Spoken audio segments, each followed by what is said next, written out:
វាសុំសួស្តីទៅកាន់អ្នកទាំងអស់គ្នាខ្ញុំបាទបេតាស្ធីហើយថ្ងៃនេះខ្ញុំបាននាំទស្សនីយភាពថ្មីចែកជូនអ្នកគ្នាមើលទៀតហើយគឺថ្ងៃនេះខ្ញុំបានទៅជញ្ជាត់ទៅខំប្រៃដែលមានក្នុងខេត្តស្ទឹងត្រែងជាមួយនឹងបងប្អូន2នាក់ហើយកន្លែងហ្នឹងគឺខ្ញុំស្គាល់តាមពួកគាត់ទេហើយវាពិតជាប្លែកអារម្មណ៍មែនទែនសម្រាប់ខ្ញុំដោយសារតែខ្ញុំជាអ្នកលេងទៅក្រឹមដែរប៉ុន្តែខ្ញុំអត់ស្គាល់ទេកន្លែងណាជញ្ជាត់ទៅខំហើយប្រភេទត្រីក្រឹមដែលខ្ញុំជាប់ហ្នឹងគឺជាប្រភេទត្រីក្រឹមប្រៃប៉ុន្តែយើងអត់ទាន់ដឹងពូជអីជាក់លាក់ទេដោយសារតែវាស្លេកច្រើនអញ្ចឹងណាតែបើតាមខ្ញុំជាអ្នកធ្លាប់ចំអាចនឹងមានពួកស្ទិចទោសច្រើនដោយសារខ្ញុំចាប់ហ្នឹងគឺវាមាន2ប្រឡងហើយប្រឡងមួយគឺវាមានកលានិងសន្តានស្តៀងនឹងពួកស្ទិចទោសដែរប៉ុន្តែស៊ីសងលើយើងថែវាសិនអញ្ចឹងណាហើយនេះក៏មិនមែនជាវីដេអូពេញដែរគ្រាន់តែជា trailer អញ្ចឹងតោះឥឡូវតិចទៀតយើងទៅមើលវីដេអូពេញហ្មងទៅហើយនេះគឺជាសកម្មភាពខ្លះមុនខ្ញុំទៅរកត្រីក្រំព្រៃហើយនេះគឺជាសកម្មភាពរបស់យើងមុនទៅចាប់ត្រីក្រំព្រៃហើយមុននឹងទៅគឺយើងត្រូវមករកគ្នាសិនហើយផ្ទះនេះគឺជាផ្ទះបុណ្ណានហើយឥឡូវនេះគឺខ្ញុំមករកយូហានមួយទៀតអញ្ចឹងដើម្បីឲ្យពួកគាត់ជួយនាំខ្ញុំទៅ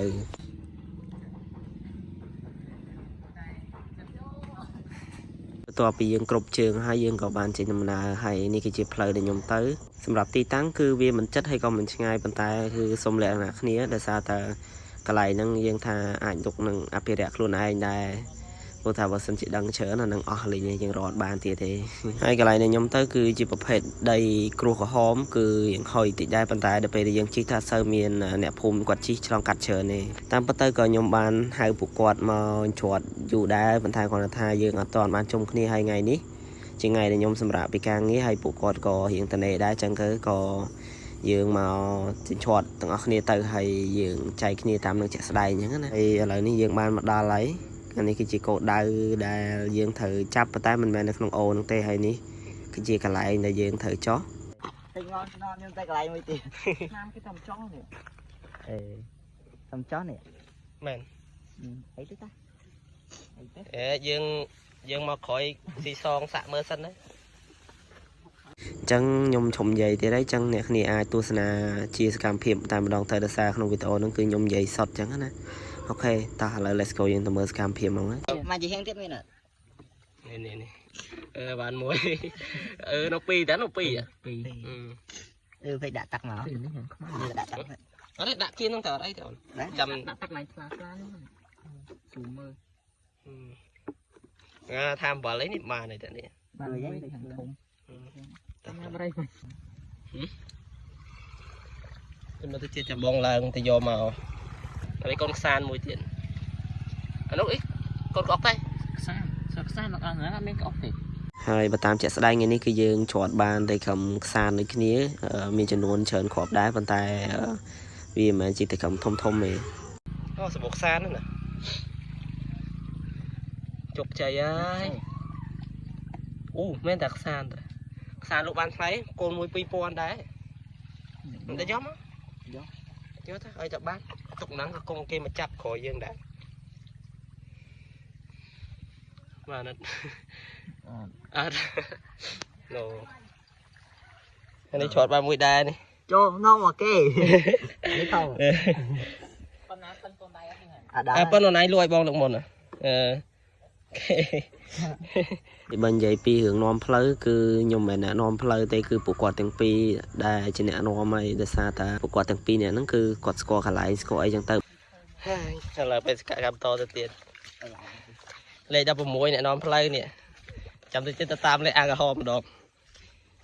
ខ្ទេចអស់ហើយ2នាក់មើលហាយមួយអូនហាយមួយហើយសកម្មភាពទៅក៏មិនស្រួលហ្មងណាអ្នកគ្នាគឺយើងរកព្រៃជ្រៅមែនតែនហើយបើខ្ញុំវិញរៀងលបួសច្រើនជាងគេបន្តិចដោយសារខ្ញុំមុតជើងមុតអីហើយមានស្រាំងតិចទៀតហើយកញ្ច្រែងនេះគឺជាកញ្ច្រែងដែលយើងច្រត់បានច្រើនជាងគេដោយសារតែមួយកញ្ច្រែងនេះចឹងថាស្មើនឹង10ត្រីឯងដោយសារបាននឹងកូនខ្សានផងបានទាំងត្រីខំព្រៃផងគឺច្រើនមែនតែនមួយកញ្ច្រែងនេះបើសិនអ្នកគ្នាមើលជាក់អ្នកគ្នាអាចនឹងឃើញច្រើនហើយកញ្ច្រែងនេះគ្រប់ហើយនេះស្នាដៃយូហានបុណ្ណានពូឡើងស្ញាញ់នេះអូអានោះគូសំបងឯងដាក់ជ្រៅពេកតិចវាលោតចេញហ៎ เนี่ยគ្នាឃើញតែផុកចឹងតែមិនធម្មតាខ្ញុំដើរចំមកកន្លែងមួយធ្លាក់ខ្ញុំលិចឡើងពាក់កណ្ដាលខ្លួនហ្នឹងឯនៅកន្លែងនោះវាមានគល់ឈើមួយតែខ្ញុំជន់ឡើងបានកុំឲ្យចប់ឥឡូវនេះគឺយើងចាប់ផ្ដើមលាងហើយនឹងដូរទឹកត្រីហើយនេះគឺជាសកម្មភាពហើយអ្នកគ្នាអាចមើលបានគឺត្រីក្រឹមគឺយើងរកបានច្រើនមែនតើប៉ុន្តែក៏វារៀងរុកជ្រៅដែរប៉ុន្តែក៏បានគួរសមមានធំមានទូចមានកូនដែងកូនខ្សានកូនអីច្រើនណាក្នុងនេះប៉ុន្តែពាក្យច្រើនគឺយើងចាប់ត្រីកំប្រៃច្រើនជាងអញ្ចឹងណាណែន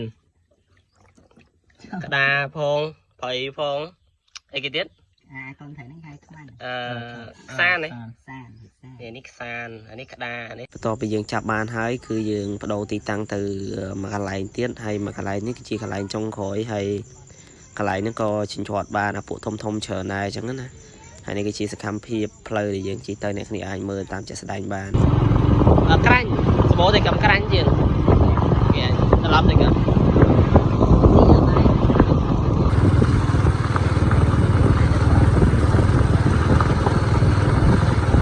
ហើយឥឡូវនេះគឺយើងបានមកដល់កន្លែងទី2ហើយគឺទេសភាពបែបនេះប៉ុន្តែទឹកខ្លះគឺកន្លែងខ្លះរៀងជ្រៅកន្លែងខ្លះរៀង